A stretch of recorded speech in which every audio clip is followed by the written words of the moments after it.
Everyone, good morning. This is Rosemary Allen back again with Magical Moments with Rosemary. Welcome. Today is segment two, and today's magic that I will be talking about is the magic of transformation through the power of empathy.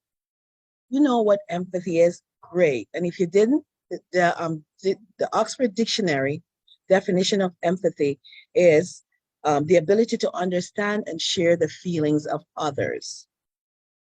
You'll hear people say, I'm an empath or I'm very empathetic to other people's around me. So what that means is that they really take on the feeling of the person. They take on the concerns of that person as if it was their own. And that's how that um, becomes really empathetic because they're taking on those other people's feelings. Empathy is the ability to share in someone else's feelings and emotions, to show concern towards that person, to be present and to take hold of the other person's feeling, all at the same time as if it were your own. Empathy can be felt by hearing the person's voice on the other end of a telephone. It can be felt by seeing that person, the situation that they're in. Healthcare workers are one of the most empathetic group of people because their concern for the clients that they're working with is always something that it's pull and it pulls them in as well too. So empathy is, the person who's on the receiving end of empathy usually turns out better because of the fact that they have somebody that's showing genuine concern and care for them. Empathy, the experience of empathy, you can gain that experience by way of reading a book, by way of watching a movie, because the thing is, you get consumed in that other person's energy. Whatever is going on in their life, you take that on, you feel the emotion of the other person. The person is happy, if the person is sad. Now, how magical is that? You don't have to be in that person's position in that particular place, but you, in your head, you can be able to magically transform and get that other person's feeling that they're feeling, how they're feeling. It's like getting caught up in a movie and starting to cry because you feel that sensation for the person so much that your body's response physiologically it's by crying and other things that's taking place in the body. So being compassionate, empathy is being compassionate towards others, no matter where they are. Or you can sense and feel their feeling no matter where they are. This in itself as well is pure magic. Empathy causes a physiological response, like I was saying, in the body. So while you're going through the empathetic behavior of that person, you are also getting benefit from the person, and the person's getting benefit from you. Whatever is going on within you, that's a shared feeling because you got it from the other person that you're sharing the empathy with. Say, for instance, you see a baby and someone is walking by with a baby, and the baby is very, playing or gurgling or gargling and talking to you at the same time, or making motions to you, and you get involved with the baby. All of a sudden, you start doing that goo goo gaga talk with the baby, and you're responding as well too. So that baby, you're showing empathy to that baby and kindness to that baby by responding and not just walking away. So that in itself is empathy. Empathy is not a genetic, it's not genetic, it's actually a learned skill. So some people can be more empathetic than others. Some people will choose to be empathetic and others will choose not to. But it is a skill that you can actually learn to do. Um, to empathize and have the ability to show concern for others, people's outlook and their solution, and to help them to find their own solution.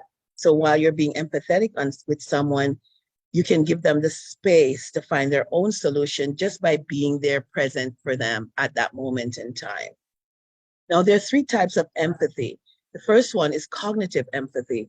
Cognitive empathy is the ability to understand how someone is feeling or what they're actually thinking.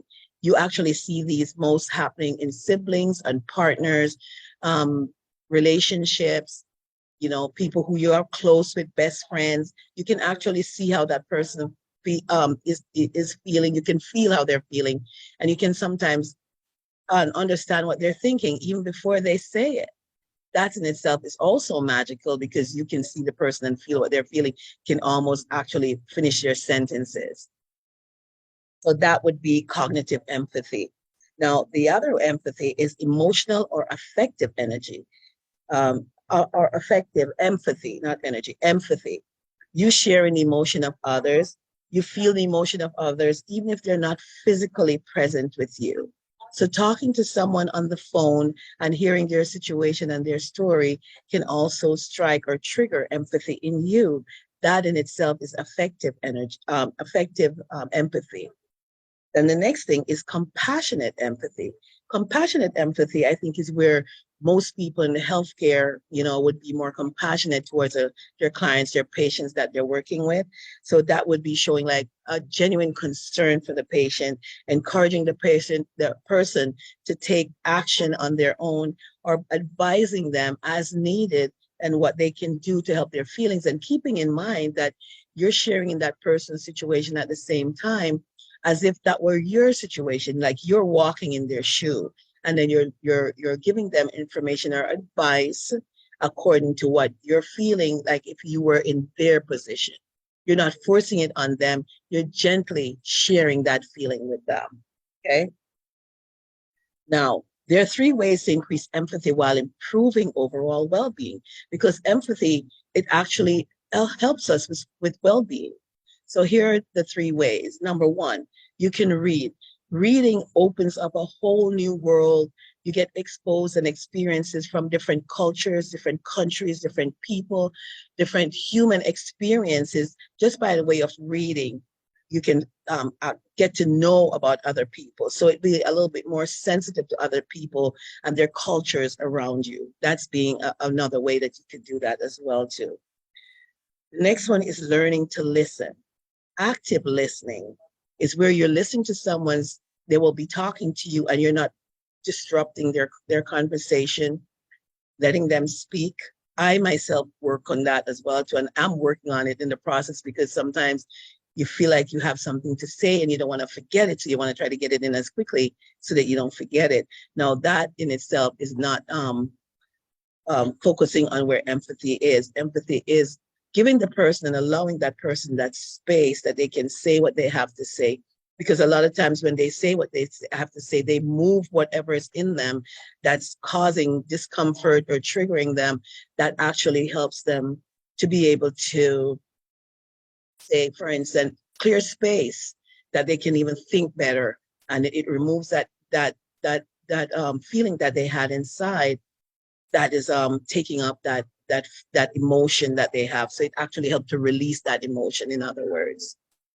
The next thing is when you're offering advice to them as well too, is offering it from a space of, I can't tell you exactly what to do, but if it were me in a situation like that, possibly this is what I would do, but not like forcing your idea or suggestion on the person. It's just like gently giving them some advice. And so the third one is to accept other people's differences. Other people, everybody has their own point of view. So your point of view may be different from someone else's. And a great example of this is getting the different experience is, say, for instance, you're at a train station and a train comes whisking by. As a train passes by, it picks up wind and the wind blows you. You'll feel the wind gushing against your skin. Your clothes may flap in the wind. You may see leaves blowing. So that's your experience because you're on the outside of the train. Now, the people on the inside of the train, they're having their own experience as well, too, because they too are they may be sitting meditating. They may be having a conversation with a friend. They may be on the phone. They may be reading a book. Their experience is totally different on the inside of the train.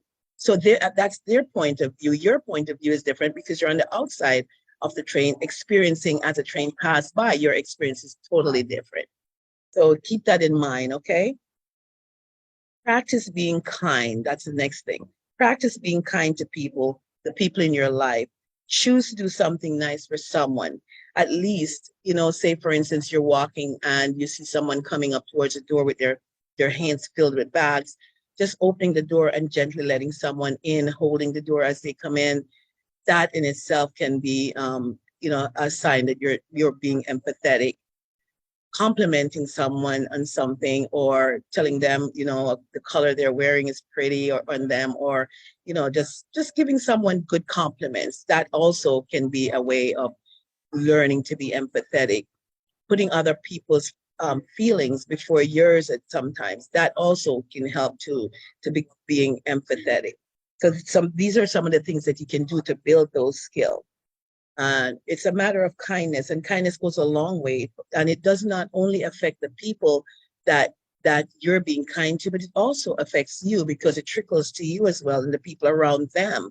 If you're being kind to them, it transcends. So not just for them, but the people around them, they will treat them better as well. People always remember how you made them feel, not so much what you did. Keep that in mind, okay?